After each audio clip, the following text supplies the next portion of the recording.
এবং উপস্থিত ভদ্রমণ্ডলী, আমি আজকে এই অনুষ্ঠানে প্রথমেই স্বাগত জানাচ্ছি। আজকে আমাদের রবীন্দ্রনাথ চৌধুরী স্মারক গ্রন্থ যিনি উন্মোচন করবেন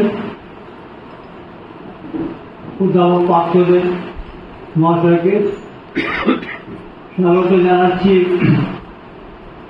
রবীন আমাদের বরাবরের জন্য পৃষ্ঠপোষক এবং যার খুবই আমরা স্নেহভাজন ডক্টর আমিনা ব্যানার্জিকে স্বাগত জানাচ্ছি।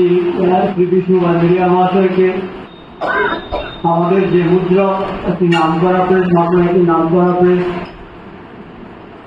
জ্যোতি প্রেস, তার স্বত্বাধিকারী শ্রী সুখদেব উপাধ্যায় মহাশয়কে, তিনি কখনোই আসেননি আমাদের দিকে, এখানে প্রতিষ্ঠানে স্বাগত জানাচ্ছি।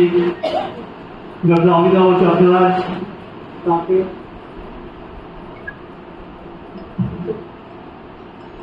সুধীর মুখার্জি, এবং আমরা চেয়েছিলাম কৃষ্ণাদি অধ্যাপক রবীন্দ্রনাথ চৌধুরী সহধর্মী, তিনি আসুন প্রধান অতিথি হিসেবে, আমরা বিশেষভাবে চেয়েছিলাম, তো তিনি আসতে পারেননি। এলে আমরা খুশি হতাম এই জন্য যে তাকেও আমরা দেখাতে পারতাম যে কোন প্রতিষ্ঠানের সভাপতি দীর্ঘদিন ছিলেন সুন্দরবাবু, তার স্নেহ এবং পরামর্শে আমরা সমৃদ্ধ হয়েছি, বড় হয়েছি। আমাদের এই প্রতিষ্ঠানে আসতে পারেননি, এসেছেন রুটিনবাবু চলে শিলাদিত্য, আমরা স্বাগত জানাচ্ছি।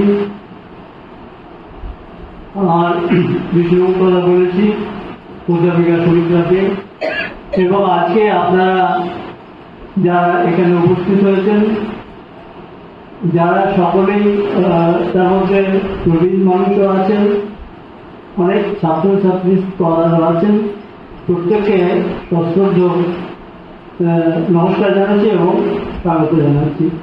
আমাদের এই প্রতিষ্ঠান শুনলেন পাত্রের কাছে যে প্রায় 24 বছর কঠিন একটা সংগ্রামের মধ্যে দিয়ে আমরা চলেছি। 2000 সালে প্রথম 17 মার্চ আমরা আনুষ্ঠানিকভাবে আত্মপ্রকাশ করি পশ্চিমবঙ্গ ইতিহাস সংস্কৃতি চর্চা কেন্দ্র। তখন অনেক বিশিষ্ট মানুষ এসেছিলেন, পণ্ডিত, অধ্যাপক, গবেষক, অনেক বিশিষ্ট মানুষ এসেছিলেন, যারা অনেকেই নেই, অনেকে এখনো আছেন, এখনো আমাদের তারা পৃষ্ঠপোষক হিসেবে তারা আছেন। এই 24 বছরে অনেক রকমের উত্থান পতন, অনুকূল প্রতিকূল, নৌকার উপরে গাড়ি, গাড়ির উপরে নৌকা, এরকম পরিস্থিতি অতিক্রম করে আমরা 24 বছর কাজ করে যাচ্ছি।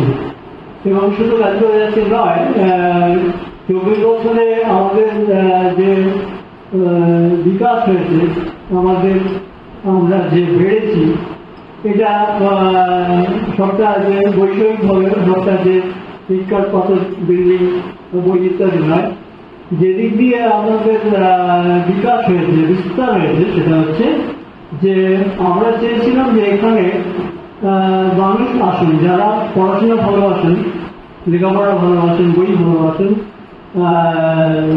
গবেষণা ভালোবাসেন, চর্চা ভালোবাসেন, তারা আসুন।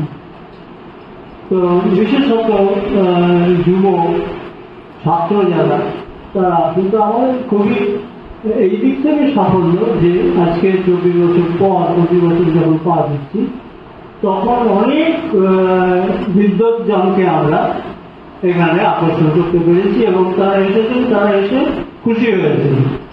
এবং অনেক স্কলারকে, ছাত্রছাত্রী স্কলারকে আমরা আকৃষ্ট করতে পেরেছি, যারা এখানে আসতে ভালোবাসেন, আসতে পছন্দ করেন।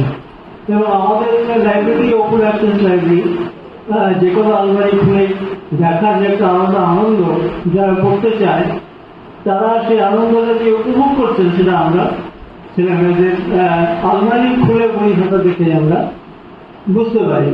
সেই অর্থে আমরা এত ছেলে মেয়ে, শিশুরাও আসে অদ্ভুতভাবে, শিশুদের বিহেভিয়ার, শিশুরা আসে, তৈরি করে আসে নিজেদের মধ্যে খুনসুটি করে, আলমারির থেকে বই বার করে, বই খানিকটা নিয়ে টেবিলে বইগুলো রেখে নিজেদের মধ্যে ঝগড়া করে, হ্যাঁ করে বই কুটির মধ্যে চলে যায়।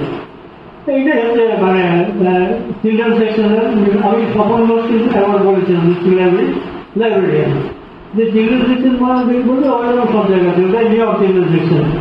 বইগুলো যে এসে ঘাটছে পড়ে নেই, শিশু সাহিত্য যে এসে তারা কাজ টেনে দেখছে, এটাই বইয়ের সৌভাগ্য, এটাই আপনাদের যথেষ্ট ইয়ে। তো অদ্ভুত একটা আনন্দ পায় তারা, খানিক্ষণ আসে বই ঘাটাঘাটি করে, নিজেদের মধ্যে হাসাহাসি করে, ঝগড়াঝাটি করে, দিয়ে আবার বই বন্ধ করে চলে যায়। তো এই জায়গায় আমরা পৌঁছেছি। আমাদের